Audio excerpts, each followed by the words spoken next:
A shrill scrape of metal against porcelain cut through the room's hum. It was a fleeting, jagged sound, more piercing than the bursts of laughter rippling around the table. She tossed her comment lightly, as if asking for another splash of Merlot. "I wish I'd chosen my old love instead," she said. The table dissolved into chuckles. Her sisters, her friends, even her mother, whose head snapped back with a sharp, yelping laugh. I didn't join them. My fork came to rest quietly on my plate. My heart pulsed faster, though I curved my lips into a smile. Then I spoke a single line. The room froze silent as a crypt. She never uttered another word to me after that. 10 years of marriage. Countless nights poured into her dreams, shouldering the burdens of our shared life. I thought we were a team. When her career stumbled, I paid the bills. When her mother's health waned, I sat vigil through the longest hours. When doubt nodded at her, I was the voice assuring her she was enough. But love is a fragile coin, only worth something when both invest. I gave all I had. She saved hers for someone else. The clues were faint at first.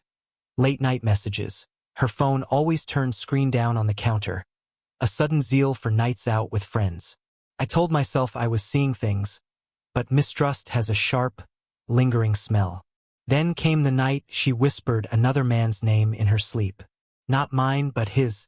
I lay awake, staring at the ceiling until morning, each second etching a deeper cut in my heart.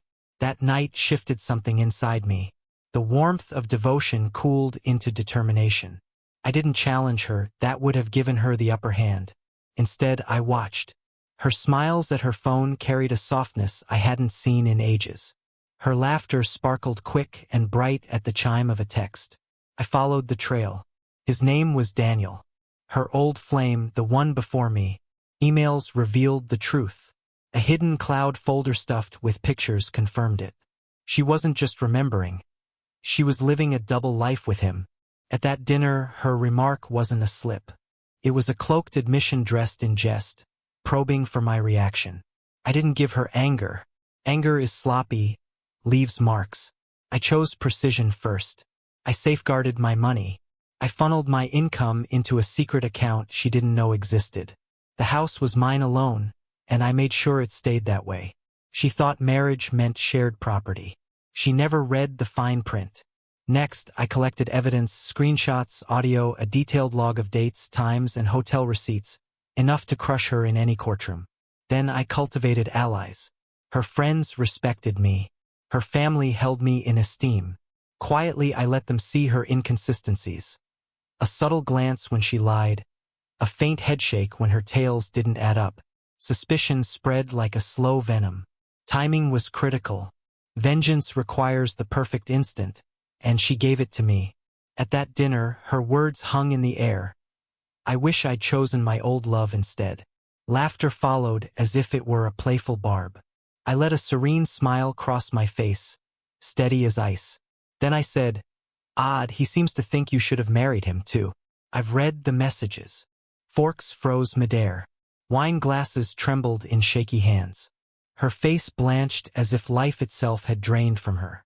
I kept my voice level. The silence amplified my words. Her mother's jaw dropped. Her sister's laughter died in her throat. Eyes locked on her, not me. For once, I wasn't the one laid bare. She faltered. "What are you talking about?" But her voice cracked, exposing her guilt. I leaned back, calm, deliberate. "Look at her phone," I said. "Unless she's already deleted it all." No one moved, but they didn't need to. The moment had done its damage. I stood, slid my chair in with precision, and walked away, leaving her marooned in the ruin. She never spoke to me again. Not that night, not the next morning, not when the divorce papers arrived, her name printed cleanly at the bottom. Her friends contacted me, offering apologies for her. Her mother begged me to rethink. I didn't. The evidence went to my attorney. She left with only her clothes and her regret. Daniel didn't stay either. She burned our marriage for him, and he left her in the ashes. Every bond she had unraveled in her hands. I think back to that dinner sometimes. The clink of cutlery, the forced laughter, the tremor in her hand when I spoke. She thought she held the upper hand, that she was untouchable. She underestimated the power of silence. She underestimated me. I harbor no regrets. Not for a single word. Not for a single move. True revenge isn't rage or yelling or begging. It's letting them face their own image in a room full of people who finally see them for what they are. When I left that night, I wasn't the man she betrayed anymore. I was the one who undid her. She wished she'd chosen her ex. I wish she'd kept her thoughts silent. In the end, we both reaped what we sowed.